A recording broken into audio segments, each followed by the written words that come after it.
আমরা ভাবি এটা আমার সবকিছু আমার।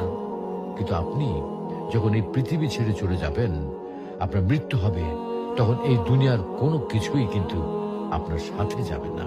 আপনার ব্যাংক ব্যালেন্স আপনার সাথে যাবে না, আপনার বিশাল ইন্ডাস্ট্রি আপনার সাথে যাবে না, আপনার সুন্দর এই প্রাসাদোপম বাড়িটি আপনার সাথে যাবে না, আপনার সবচেয়ে প্রিয় দামি ব্র্যান্ডের গাড়িটি আপনার সাথে যাবে না, আপনার প্রিয়তম স্ত্রী, আদরের সেই সন্তান সন্ততি কেউ কেউ আপনার সাথে যাবে না।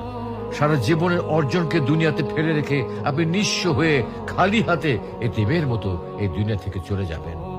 আপনি যখন মৃত্যুবরণ করবেন, সবাই তখন শুধু আপনাকে তাকিয়ে তাকিয়ে দেখবে।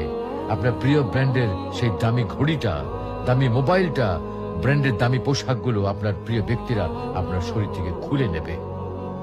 আপনাকে আপনার প্রিয় বেডরুমে সেই সুন্দর পালঙ্ক হতে মসজিদ থেকে আনা খাটিয়ার উপরে রাখবে। আজকে আপনার সেই প্রিয় বিছানাটাও আপনাকে ছেড়ে যেতে হচ্ছে। এই মুহূর্তে আপনার নামও পরিবর্তন হয়ে গিয়েছে। আপনাকে কেউ আর নাম ধরে ডাকছে না। আপনার নতুন নাম হয়েছে কি? লাশ। এমত অবস্থায় আপনার সাথে আর কোনো কিছুই যাচ্ছে না। শুধু যাচ্ছে কি? যাচ্ছে আপনার ঈমান আর আমল।